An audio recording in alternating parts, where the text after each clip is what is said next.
This year, the two major party candidates for Kansas governor are the state's insurance commissioner, Kathleen Sebelius, and state treasurer, Tim Shallenburger. Tonight's debate is taking place in Topeka at the studios of WIBW-TV. Here's our live coverage now on C-SPAN.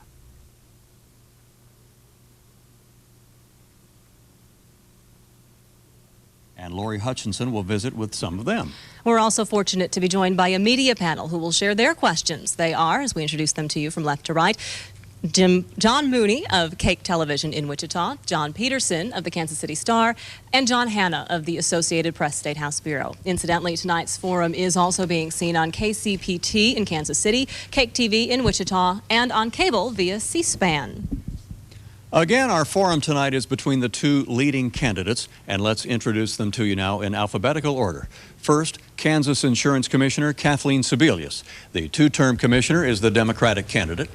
Prior to being elected to the insurance office, Sebelius served in the Kansas House of Representatives from 1987 until 1994.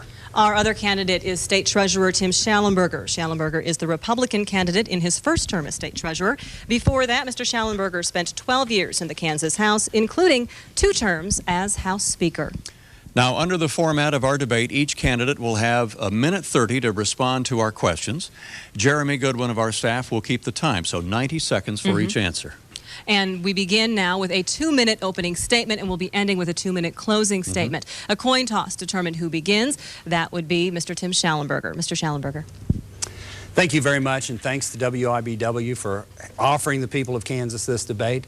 It's great to have an opportunity in the closing days of the campaign to talk to people directly through their television sets and come into their living rooms. This may be the first and maybe the last time that many Kansans have an opportunity to hear from the candidates. And there are a lot of issues, and I'm sure over the course of the next hour we'll have an opportunity to talk about a whole variety of things. And we as candidates will ask you to pay attention, to go look at our records, to see what we've done in the past, what we anticipate we will do in the future. My name is Tim Shallenburger. I come from a small town in southeast Kansas called Baxter Springs. I grew up, my father an electrician, and we worked hard every day. I was a banker and decided that I would run for the legislature because of environmental problems associated with unreclaimed mine land in Cherokee County. I was successful. I represented the most Democrat district that any Republican held in the House when I was there, and went on to be Speaker of the House and now State Treasurer. Over the course of the next hour, we'll try to explain to you what we think Kansas needs to do to be better. We know that we need to improve our schools, and we can make them better. We know that there are environmental concerns that plague us all that we want to work on. And we know that higher education and the budget truly need to be looked at. We have economic problems in this state, not because we want to have them, but because hardworking Kansans are laid off. Farmers don't have any income, and the economy is suffering. We need to tighten our belt, make it through these times without raising taxes to make sure that the future for our children and our grandchildren are bright. I'm proud to be the Republican nominee for governor. I appreciate the opportunity to be here with you tonight in Topeka and look forward to the questions that are posed to us this evening. Mr. Shallenburger, thank you. And now a 2-minute opening statement from Kathleen Sebelius. Well, thank you to WIBW-TV for organizing this debate, to Tim Shallenburger for participating, and to the citizens of Kansas who are with us tonight participating in a forum about the great issues facing the state of Kansas. I'm really excited to have a chance to talk to you about the changes we need in the governor's office, about ways we can make the Kansas government better. I had an opportunity 8 years ago to be elected as insurance commissioner to take over an agency that was failing the citizens of this state, and started with cutting the ties to special interest groups, to cutting off the money that flowed from the insurance companies to the commissioner's office. And then we got right to work, putting in place a consumer hotline, making sure that seniors had access to a prescription drug program, which has saved over $9 million, setting up the first fraud unit to crack down on scam artists who went after our senior citizens, and making a regulatory climate more conducive to Kansas businesses. So we have 200 new companies doing business, at the same time respecting the taxpayer dollars. Our operating budget is 19% lower today than it was the day I walked in the door. I'm committed to change. I Tim recently said that the state is too big to turn around, that a governor really couldn't expect to make big changes in government. I couldn't disagree more. I think the governor has to be a change agent for the state of Kansas. If you want a governor with a track record of change, a record of respecting the taxpayer money, doing more with less dollars, that's what the people of Kansas can expect from me. Thank you very much, candidates. We now move on to the question and answer portion of tonight's program. Each candidate will answer each question, and each has a minute and a half to provide the answer. The first question we'd like you to address is on something you've been asked about a lot in the course of the campaign, but it will set the groundwork for much of our discussion here tonight. It's about the state budget. We hear how the state is falling further into the hole and how the new governor may immediately have to make millions of dollars in cuts. How would you get the budget under control? Answering first will be Kathleen Sebelius. Well, I do think we have some budget challenges in the state, but I also think that gives us some opportunity to rethink the way we do state government. We need to start with a top-to-bottom performance audit review that's been successful in states around the country and in cities around the country, to put all the agencies on the table and invite not only legislative experts and budget experts, but members of private industry and business leaders to rethink the way we're delivering services to Kansans. We have duplications in agencies across the state. We have to wring the waste out of government. And I'm convinced that that process will be successful because it's what we did in the Kansas Insurance Department, delivering more services with less dollars. That is the kind of mindset we need to take to the whole state of Kansas. Thank you for your answer. And now we also allow 90 seconds to Tim Shallenburger for his answer to the same question. We do have budget problems in the state. There's no hiding that. You can't pick up a newspaper without seeing that the revenue estimates are off and we have less income. But you know, we don't mill money in Kansas, and we don't pick it up off the ground. It comes from hardworking Kansans. And what's happened, farmers don't have the incomes that they used to have, and so they aren't paying as much income tax. They don't have as much money in their pocket, so they don't pay sales tax. People are laid off at Boeing and Cessna and Sprint in Kansas City. They don't have income tax to pay, and they don't have money in their pockets. These are the kinds of things that make the economy deteriorate, and we can't solve the problem by raising taxes. We have to look within ourselves to make sure our government is more efficient. That's what we have to do, and we've done that in the Treasurer's office. For quite some time, we've listened to the Insurance Commissioner talk about how she shrunk the budget in her office, but the legislature actually took programs away from her. Her budget today is 38% higher than it was when she started. If you look at the program she had the day she started versus the program she had today, they've grown. Those are not going to solve our problems. We have got to find ways to cut spending in Kansas. We've got to make the tough choices to make sure the government doesn't grow, and that's what we intend to do. Our next question now from the audience, and Lori Hutchinson has that question and the audience member for us. Lori? Thank you, Ralph. Larry with the AARP has a question for the candidates this evening. This one beginning from Mr. Shallenburger. Larry, go ahead. This relates to keeping Capers solvent and safe. The Capers Fund is running a huge deficit, which is unfounded liability because the state did not contribute adequate amounts during the so-called good economic times. How would you propose to increase contributions and return Capers to full solvency for future years? And do you see this as an obligation to be met? Thank you, Larry. I absolutely do. I am a trustee on the Capers. I'm a trustee at Capers, and we have to watch this very closely. We objected just this past year when Capers funds were taken out and used to balance the budget. We don't believe that that's appropriate. And there are a variety of things we can do. The economy, of course, is bad, and the stock market's not good, and so we don't have a lot of extra money in Capers today. I supported legislation when I was in the House, as Speaker of the House, to make a permanent COLA. It would allow us to increase contribution rates both from the state and from the employee, and have a permanent COLA for those employees that retire, so they don't have to come back every year and ask and beg for more money. In the good times they get it, in the bad times they don't. We need to make Capers solvent. It's difficult. It takes millions of dollars to make that happen. But we have to pledge today to get that solvent in the future, and we have made commitments that we intend to keep to the retirees for the state of Kansas. On the issue of public employees' retirements, Kathleen Sebelius addresses the issue next.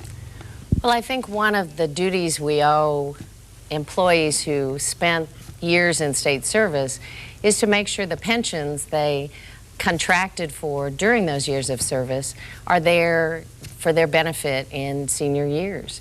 Right now, I think there is some jeopardy to the KPERS fund. It is true that in the best budget years Kansas has had, we didn't use those opportunities to either pay down the debt or to ensure that some of the ongoing requirements, like the employees' retirement fund, were solvent. Now that the economic downturn has occurred, we have even a bigger gap. So I think the next governor has a real challenge. We must renew the funds that have been lost in the KPERS panel. We need to make sure that cost of living increases are granted. I supported the cost of living increases every year as a state legislator. I think if you don't provide inflationary increases to seniors while the pension dollars are flowing, they really lose money year after year. So we're not doing a great service to the people who are drawing their pensions now, and we have some real jeopardy for people who look 20 years down the road to draw their pensions because the KPERS fund needs additional investment. We turn to our media panel for our next question, and our first media panel questioner will be John Mooney of KAKE-TV in Wichita. John? Thank you very much. I'm going to divide my question in half so that each of you can take a stab. But first to Kathleen Sebelius, you've talked about millions of dollars in new K through 12 education spending, and I want to know realistically how you can possibly do that and also avoid a big tax increase, especially given what's happening on the revenue side with respect to the millions of dollars in shortfalls. And to Mr. Shallenburger, the question is, you talk a lot, as Ms. Sebelius did earlier, about efficiency in state government as a way to keep taxes down. But again, revenues have been coming in way under projection, and if this continues, I wonder if you could tell us specifically which agencies you would eliminate and specific cuts that you would implement to avoid the future tax increases that you promise won't happen. Well, since the beginning of the campaign, I've really talked about a commitment to education as our #1 priority for state tax dollars. And we get lost a lot in the minutia of how the school finance formula works and what suitability means. But what we're really talking about is a commitment to quality education, that every child in Kansas, in every community, should have a quality school. That begins with teachers. I'm really proud of the public education that my boys received throughout Topeka schools, and as a parent was in and out of those schools on a regular basis.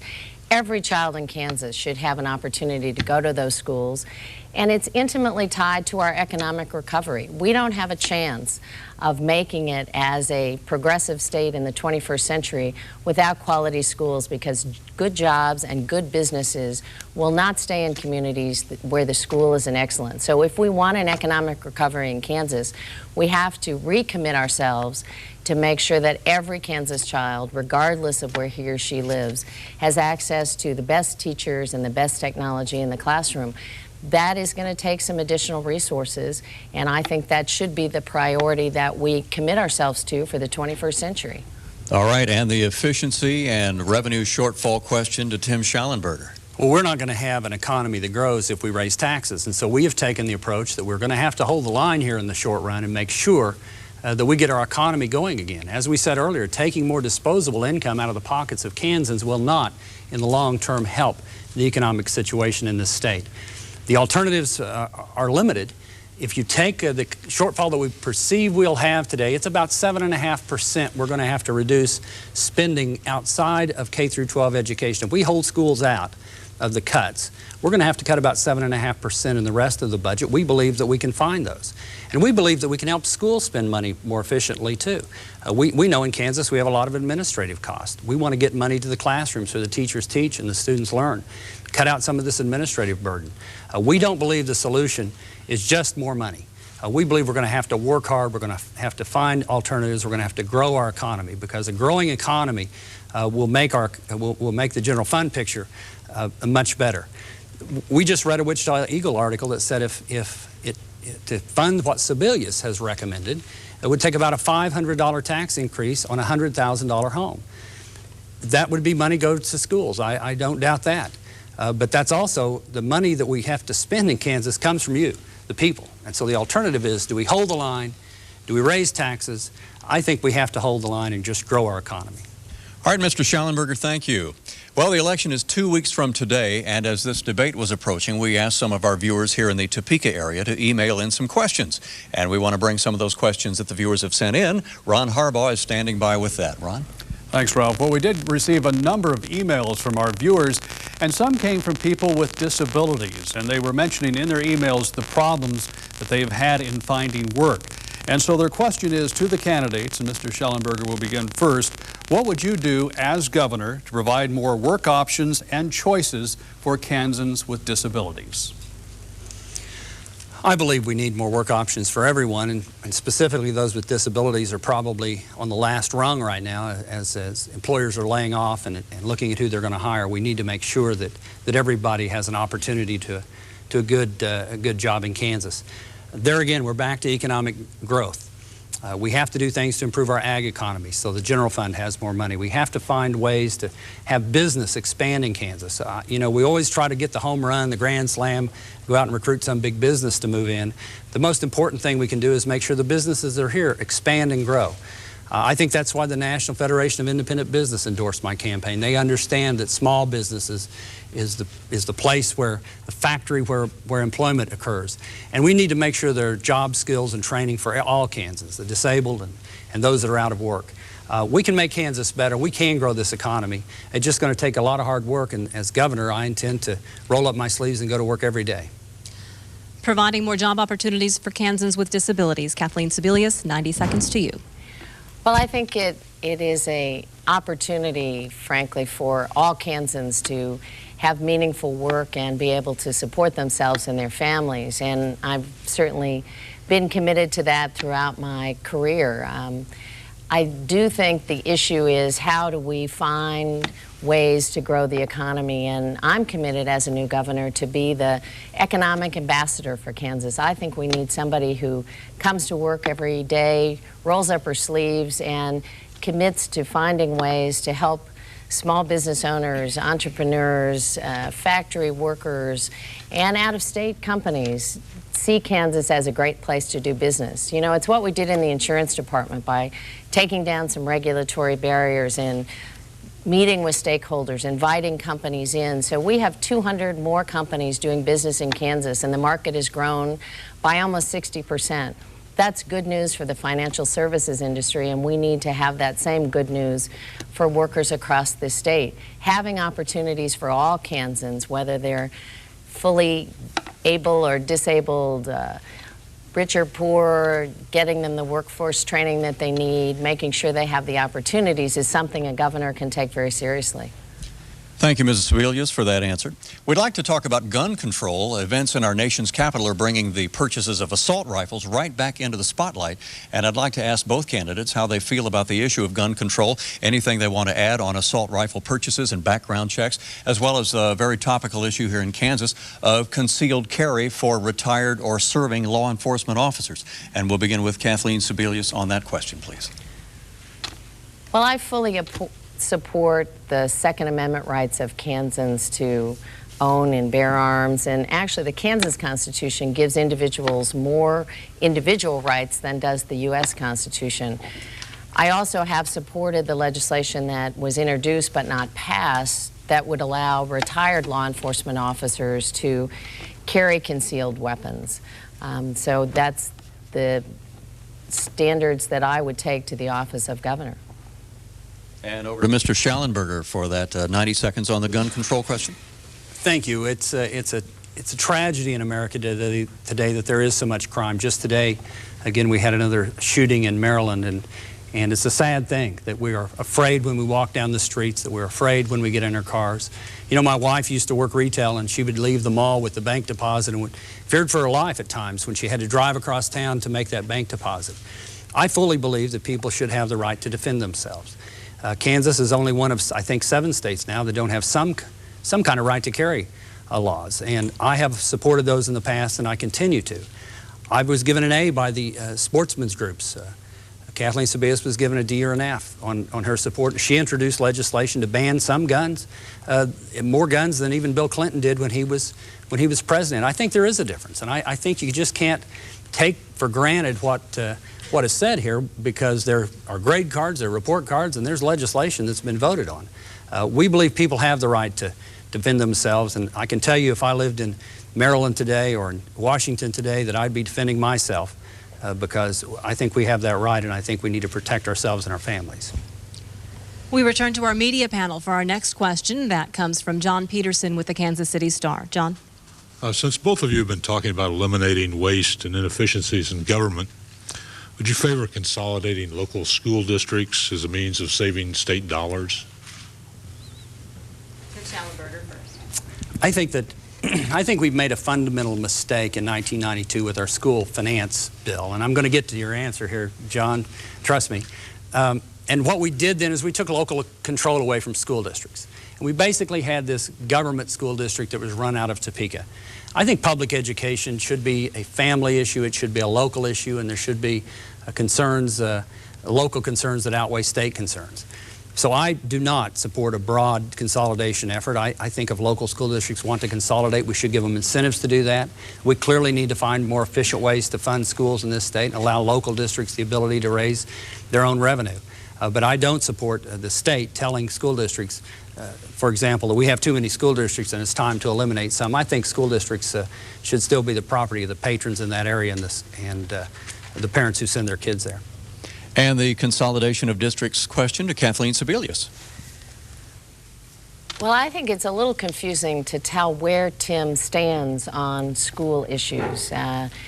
I've said from the beginning that I think it's a state responsibility to provide suitable education to Kansas children, and Tim has agreed with that periodically during the course of the debate, but now alleges that somehow my solution would cost money and his would not. Tim says that we need administrative efficiencies and yet doesn't support consolidation of schools.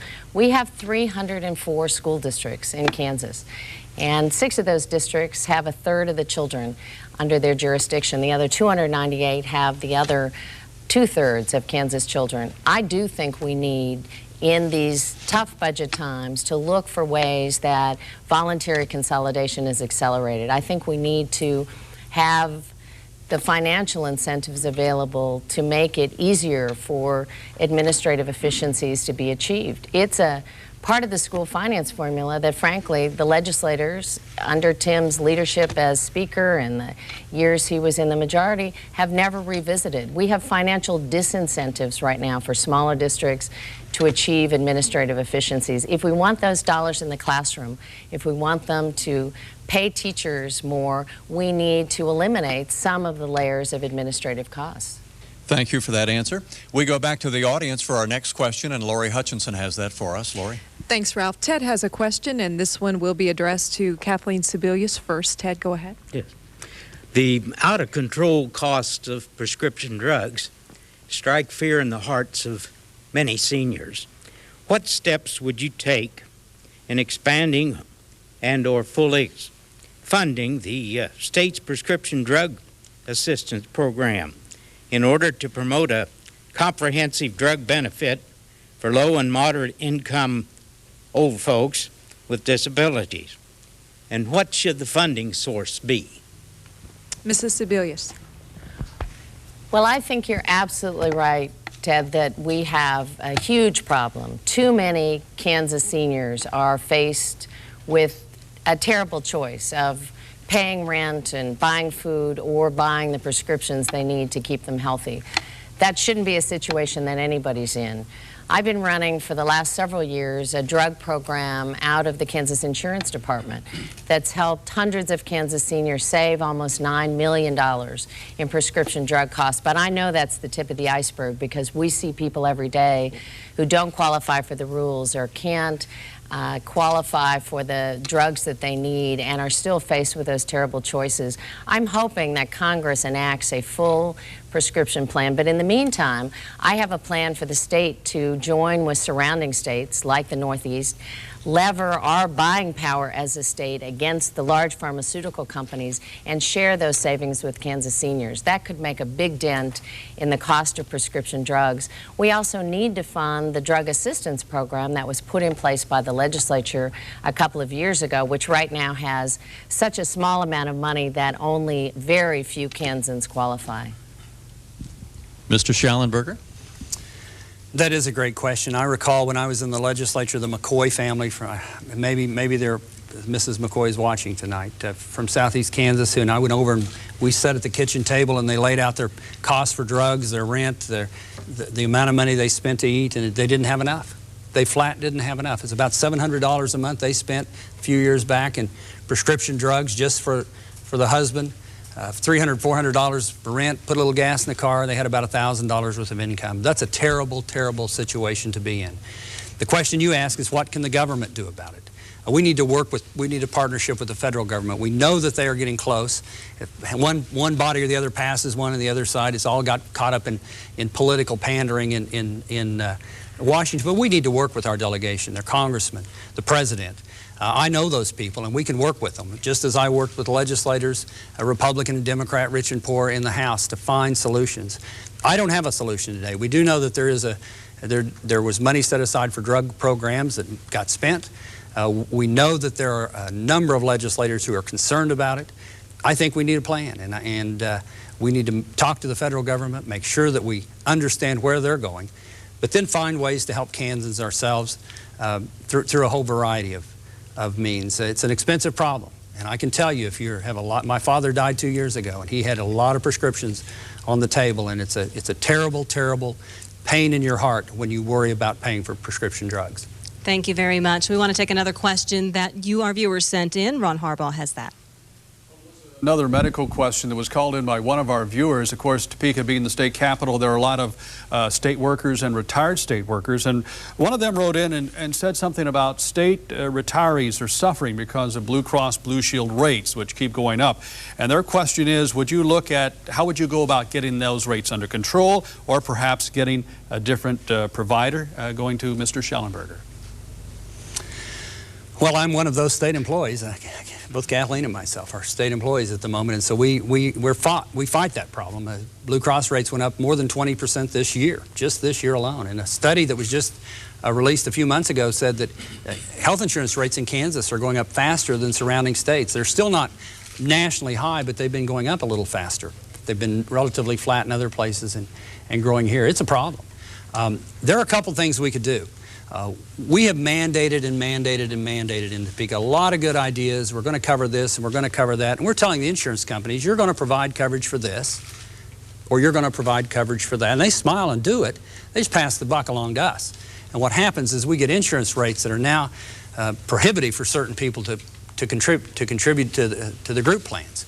I think we should allow insurance companies to offer one other option, and that's a no-frills policy with a very high deductible that maybe some of us can afford, that don't have to pay $7,000 or $8,000 a year in premiums. We'll take the risk ourselves, and we'll have a higher risk program. Those are the kinds of things we can do. It's a very difficult problem. It seems like everything the government gets involved in, we seem to mess up. Prescription drugs are going up faster than the rate of inflation.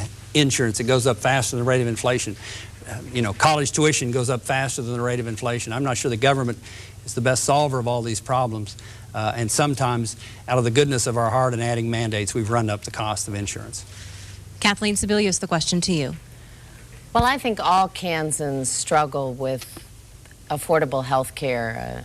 Farm families want to make sure they can find health insurance for individuals or small group coverage. I talk to seniors every day who need prescription drug help and want to make sure their benefit costs don't outweigh the benefits they're receiving.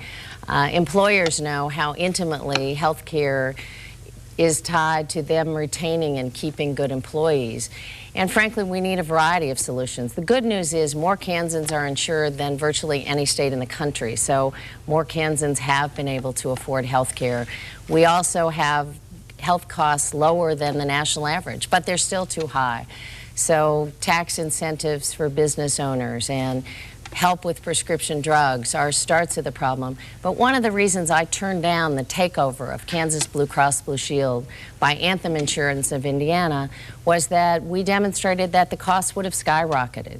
They're already too high, but having a Kansas-owned, Kansas-operated company answerable to Kansas policyholders instead of shareholders on Wall Street is one of the ways to keep health costs more affordable in this state, and that's why I said no to the takeover. Thank you both very much. We have reached the halfway point of our discussions tonight, so we're going to take a brief break from our 2002 gubernatorial debate. But stay with us. We'll be back very shortly for the candidates, Tim Shallenburger and Kathleen Sebelius, to answer more questions. The answers you can use when deciding who will best lead our state. We'll be counting votes 2 weeks from tonight, so please stay tuned. We'll be back with more of our 13 News debate in a moment. And while they're taking this break in the Kansas governor's debate tonight, we'll take a look at a couple of the campaign ads that these two candidates have been running.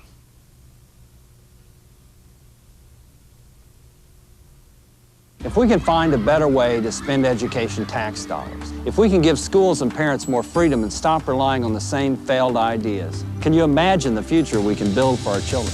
Only one candidate for governor has the courage to offer new ideas instead of failed formulas and empty promises. Tim Shallenburger will find better ways to fund schools. He'll cut waste and get tax dollars into the classroom, give communities more control and raise standards. With your help, I know we can make Kansas better and find a better way. It's about today's young minds and tomorrow's opportunities. Kathleen Sebelius, as governor, dedicated to our schools, lift teacher pay from 40th in the nation, cut government waste to get more dollars into the classroom, and promote local control so parents and educators decide what's best for their schools. As governor, I'll always put our children and schools first. Education means opportunity. Kathleen Sebelius, governor. For our next governor, nothing will be more important than protecting our Kansas way of life, our values. Why then would Kathleen Sebelius vote twice to legalize the desecration of our American flag? Why would she vote so many times against the tough crime laws that protect our children? Why would she make the insensitive remark that Missouri roads are more dangerous than the tragedy on 9/11? It's about judgment, protecting our families, and preserving our values. In these serious times, Kansas needs a governor who understands that. On health care, one leader's made a real difference for the people of Kansas. Kathleen Sebelius. Cracked down on insurance companies who deny care, helped seniors save millions on prescription drugs, blocked an out-of-state takeover of Kansas Blue Cross Blue Shield, and no campaign money from insurance companies. As governor, I'll continue fighting for affordable health care, protecting Kansas seniors, and saying no to special interests. For governor, Kathleen Sebelius. And now back live to the Kansas governor's debate tonight from Topeka's WIBW-TV. Kathleen Sebelius and her Republican challenger, Tim Shallenburger. Our next question comes again from our media panel and Associated Press State House correspondent, John Hanna. John? Both of you have said you will keep the state's transportation program whole and protect funding for public schools. Also tonight, you've made a commitment to trying to help with capers. All without increasing taxes. That suggests you're ready to look for substantial savings or make big cuts in social services in prison budgets, the bulk of what's left. Are you, and if those ideas aren't on the table, please explain how you would reduce spending with 3/4 to 9/10 of the budget off the table. All right, Mr. Shallenburger, did you want to start with that one? I'll be happy to. The only thing we've taken off the table, John, is public education. We've not said that we're not going to reduce the transportation budget. What we've said is we're going to build every road that's been promised, but we can look for administrative savings in that agency. We think that there are ways to make efficiencies throughout government. You know, the average businessman, if he were faced today with declining revenues, and you went to him and said, this is how bad it gets, you're going to have to reduce 7.5% of your budget, do you think you can do it? I believe that they would say they would, especially if the alternative is raising taxes in a bad economy. We just believe that that would be a wrong step for Kansas to make. So we haven't held things off the table. We haven't made promises that we can't keep. We're not telling people what they want to hear, so they'll vote for us. Maybe that would be a smart thing to do, but we haven't done it. We believe that we need all the money in public education that's there and maybe more, and we may have to find savings in other areas to do it. But everything else, I think we can find efficiencies. There may not be 7% in the corrections department, but maybe there's 2 or 3. There may not be 7% in transportation, maybe there's 8 or 9. And we have to fight to make sure that we find those. Because if the alternative is to raise taxes, if the alternative is to make Kansas less competitive from an economic development point of view, then we're never going to get out of this budget mess. And so we're going to hold the line, and we'll go to work and we'll find the money, and we'll submit a budget that doesn't raise taxes. Kathleen Sebelius, the question now to you. Well, I think fundamentally we have to change the way we look at state government. We have to make some radical shifts in how we see state services and the way we're going to organize this government. I can't tell you, John, how many people said to me in 1994, the insurance department will always look this way, it will always deliver these services because this is the way it's always been done. I don't believe that. I believe the people of Kansas have lots of ingenuity and are ready to go to work. First of all, we need to grow the economy, and a governor can be instrumental in that, making sure that we have more revenue coming into the state is a part of the challenge facing us, and as an economic ambassador I would commit myself to doing that. And then we really need to review all the programs and agencies, making sure that we get all the efficiencies, all the redundancies, all the waste out of state government, and maybe do away with some of the old ways of doing business. We did that in the Kansas Insurance Department. We do have an operating budget that's lower. Yes, the legislature took some programs away, but that's not where our savings came from. They came from doing the job of the Kansas Insurance Department better, more efficiently than it's ever been done. That's what I'm committed to doing in state government.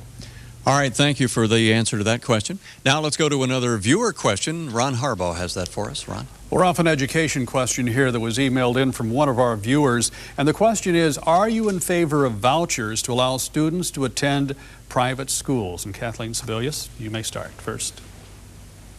I don't favor the voucher program, which would, at this point, first of all, require a constitutional change in Kansas because we have language that is more specific than the United States Constitution about the use of our tax dollars. But more importantly, it would take potentially millions and millions of dollars out of a struggling education system. I have a commitment to public education as one of the top priorities for a new administration, not only as a commitment to our children to succeed and prosper in the future, but also as a commitment to the Kansas economy. If we want new jobs and new businesses in Kansas, if we want existing jobs and businesses to stay in communities across this state, we must recommit ourselves to excellent public schools in every community in Kansas, and that's going to take the dollars that we have plus additional revenue. And over to Mr. Shallenburger. I've not been an advocate for vouchers, although it's come up a couple of times while I was in the legislature, and some of my friends support it, and I understand their concern for giving options to people to send children to schools that they want to send them to. But I've not been an advocate because I believe Kansas has good public schools. It was interesting, we were at a debate, we had a debate, in the Farm Bureau debate at the State Fair, and I stood in front of the crowd and I said, I believe Kansas has good schools. A bunch of school teachers booed me. Maybe there are bad schools in Kansas I'm unaware of, but our SAT and ACT scores are higher than the schools in our region. Our more students graduate from Kansas schools than the average, more go on to college. I think we do a good job in this state. We can do better at directing money where it needs to go by eliminating some of the overhead and getting it to the classroom. But I don't think that vouchers are going to fundamentally help in that situation. I do believe we could give some tax breaks for people who pay for books to send their kids to public or private schools. Some kind of tax incentives there, but by and large, I don't believe that vouchers are the way to go. It is interesting. I do need to comment that when the insurance commissioner talked about that's not how she saved money in the insurance department. Our records, what we got from the budget office, is if you take the programs that she had the day she started, take out the ones that the legislature took away and see how those were funded when she was there, that the budget went up 38%. Now, she's right in saying that's not where we save money because we saw the budget go up in the insurance commissioner's office. We want to get another round of questions from our media panel. First, KAKE TV's John Mooney. John? Yeah, I don't think either of you effectively answered the first question I posed, so I'm going to rework it if you don't mind. Ms. Sebelius, how much can you realistically achieve in efficiencies, and where would you cut specifically to fund your K-12 education proposal without a tax hike? I don't think you addressed anything to do with that issue, and I want you to please do that. But before that, I want to ask Mr. Shallenburger, you say a 7.5% across-the-board cut, excluding education, would get you to the point where you think there'll be no need for a tax increase. That's a big cut. You realistically think that efficiencies will get you there, a 7.5% across-the-board cut, ex-education? We could start with Ms. Shallenburger. I absolutely do. Ms. Sebelius, I'm sorry. Well, I think it is my turn. Okay, So okay. I absolutely do believe we can do that. I think we have to do it. You know, we have to make tough decisions, and it may not be easy. Maybe we'd rather not. But we don't have any revenue in this state. And if the alternative is a tax increase, which I think you're suggesting, if you can't do it, you have to raise taxes, then we're going to take disposable income out of the people's pocket in this state. They're going to have less money to spend. Business is not going to increase. And the tax revenues are going to continue to fall off. We found a remarkable thing out when I was Speaker of the House. We cut tax rates in good economic times, and we found that revenue came in twice as fast as we thought. When we left more money in the pockets of the people, the economy will recover faster. 7.5%. I think we can do it. I think most Kansans believe that we can look through the agencies in this state and find 7.5%, 10 in some, 6 in others, to make this budget balance, especially if they know the alternative is a tax increase. And I suppose we go to the K through 12 question for you this time, Kathleen Sebelius, and your education thoughts. Well, John, I know there's a frustration in having candidates not identify by line item the specific dollars that we would cut out of budgets. And I've resisted doing that, frankly, from the beginning of the campaign. The numbers have changed on a regular basis, and I am hopeful that the economy may turn around by the time the new governor is seated. But whoever the new governor is has to present a budget to the legislature within existing resources. So you have to go through the process that I'm talking about, the kind of top to bottom review that frankly we haven't done in this state in over 20 years. We haven't invited members of private industry and business leaders in. We haven't opened up that budget process and looked for ways to make savings. I know it can be done because we did it in the insurance department. Everything is on the table. You've got to do that review. And then you make a budget recommendation based on priorities. And my top priority would be adequate funding of public education. All right. Well, all of our media panel members are named John. John Mooney, John Hanna. Now we go to John Peterson of the Kansas City Star for the next question. Each of you has charged the other with being soft on crime based on some votes you cast while you were in the House around a decade ago.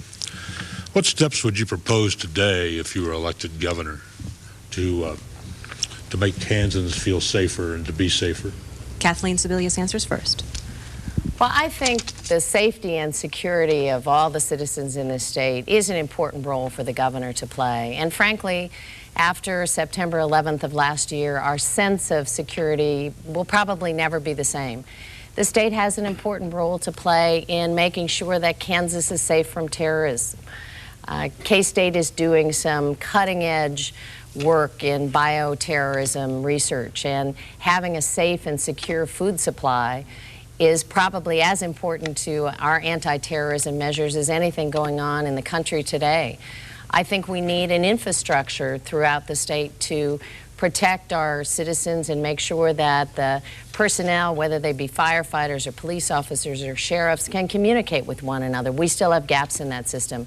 And we need tougher laws for some dangerous criminals. I favor, as the Attorney General does, tougher mandatory sentences for sexual predators, new tools for law enforcement officers to get tough on methamphetamines, which are really the scourge of Kansas communities, and additional laws to make sure that drug sales to children are appropriately punished. Right now, we have kind of a mixed message. Depending on where you sell the drug, you may or may not get a tougher penalty, but I think we should have drug-free children in Kansas and get tough on those who sell drugs to our kids. 90 seconds on that question. 90 seconds to Mr. Shallenburger now. Thank you very much. There has been a lot, and John, you're right. We've talked about crime in our campaign, and we think it's very important. As times get tough here, it's important that we be safe. We have predators from all over. We have terrorists that we thought were once far away, and now we find that they live right here in our neighborhoods. I have a consistent voting record while I was in the legislature of being tough on crime. I didn't do it because I thought I was going to be mean. I did it because I wanted my mother and my father and my grandparents to be safe. We voted for drug-free school zones when I was in the legislature. My opponent voted against them. We voted for sexual predator bills that would make a mandatory list and let people know if sexual predators lived in our neighborhoods. I voted for it. My opponent voted against it. We voted several times to strengthen the drug laws, and my opponent voted against it. And it goes on and on. There's a variety of information regarding crime. I voted for mandatory sentences for first-degree murder. She voted against it. I voted for capital punishment. She voted against it. And on and on and on. I think if you ask people who are in the legislature, when we both were there, there's one thing that you will hear. Tim Shallenburger was tough on crime, and Kathleen Sebelius took the ACLU point of view on most of these issues and voted soft on crime. It's not, there are people that agree with her on that, but I think the record needs to be clear on crime, and we have a pretty clear voting record. Another question from our media panel, this one from John Hanna of the Kansas Associated Press. John? I'd like to return to the budget for a minute. Aid to public schools, higher education, social services, and the prison system account for more than 90% of the budget. You all have both said tonight that you believe we can find, the state can find more efficiencies.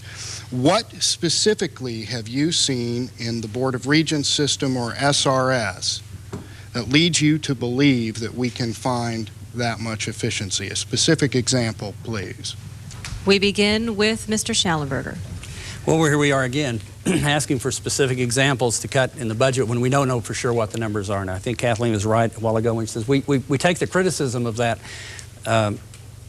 with respect, but it's difficult to tell you exactly what we can do. Let me give you a fairly broad but more specific approach. I think there are plenty of people working in the SRS department, plenty of people, meaning we may have too many working in the SRS department. I think that the Department of Transportation, for example, has its own financial analysis people. They pay $700,000 in a consulting contract to how to manage their money. The Pool Money Investment Board could do that. I sat on that board, and we have recommended to the governor on a couple of occasions that we could take those duties over.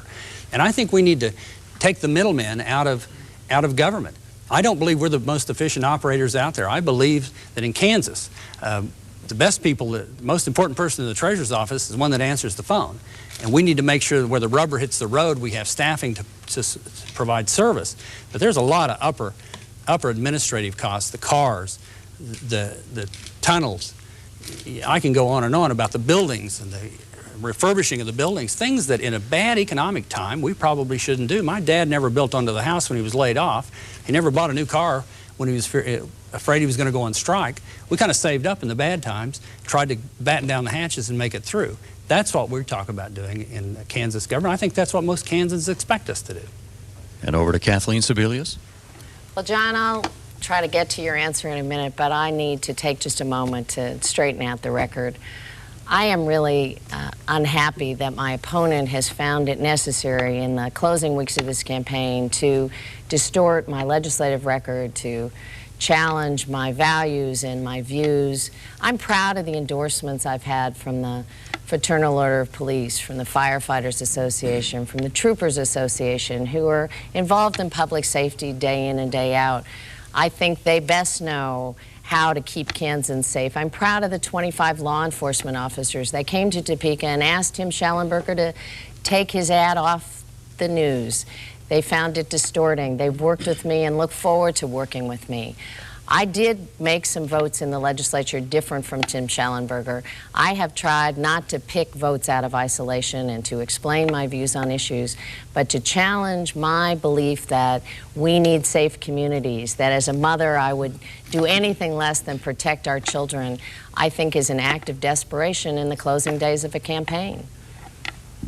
Very good. Thank you so much. We want to give you 1 minute in the interest of the time remaining to answer this next question. So 1 minute for this next question. With all of the budget problems, there was a lot of discussion this past year in the legislature and even now out of session on possibly expanding gambling beyond the current Native American casinos we have in Kansas to perhaps generate some more revenue. What is your position on expanding gambling in the state? And Kathleen, we start with you.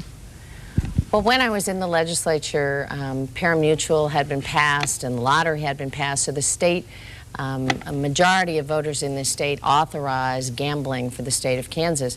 I have supported initiatives that would allow local communities to vote on enhanced gambling options, particularly in those communities where they've already made investments of facilities, the racetrack areas. So I am on record in support of those initiatives and would, as governor, look favorably on a bill that allowed local communities to make those choices again. I think it's up to the people of Kansas whether or not those gambling options should be expanded in the state. The gambling question, 90 seconds, or I should say 60 seconds to Tim Shallenburger as we trim the time. Thank you. It takes an awful lot of losers for the state to make revenue off of gambling. I think we've analyzed that you had to put $1 billion, that's with a B, big $1 billion in, put your money in, take your winnings, put them in, and once you've put $1 billion in the top of a slot machine, the state will get $15 million out of it. That's not good economic development. I know we fret when we see cars across the border gambling in the Missouri casinos, but I don't think slot machines at the racetracks are going to generate any tourism money. It's not going to have people come to Kansas and spend their money. I just don't think it's the way the state should go. It's one of the differences between the two of us. I'm not picking on her by saying that. I'm not saying that she's any more right or wrong than I am, but people have different values, and those who don't want to promote gambling agree with me. And last question for the evening. We'll go to Ron Harbaugh with that, and you'll have 60 seconds to answer this one as well. Ron? Well, Ralph, we had some viewers call in. One of the questions and the candidates touched on political ads, and one of our viewers wants to know from each of the candidates, does it make you feel good and important when you run negative ads against each other? Mr. Shallenburger, I'll let you go first on that. I'm not sure that I would say that the ads on television right now are negative. I think in both cases they're talking about the record. There's an ad against me that has two statements in it. One that I support reducing $69 million in public education. It's false. I've never said that I supported reducing that much money. The teacher that's on there got the scripts from somebody, but I've never done that. It also said that I voted to cut funding for schools when I was in the legislature. That we didn't adequately fund schools when I was Speaker. When I was Speaker of the House, we increased funding for K-12 education by $400 million. It was a 20% increase. So we all have things that we put in the ads. We don't believe there's anything that we put in any of our ads that are false. We don't believe that they're misleading. I just heard a second ago that she was endorsed by the Fraternal Order of Police and the Highway Patrol. She didn't say that they made a joint endorsement. It's misleading to think that they're for her and not me when they endorse us both. So we try to set the record straight as best we can, and that's what campaigns are all about. 60 seconds to Kathleen Sebelius. I think it's a huge disservice to the citizens of Kansas to run negative ads.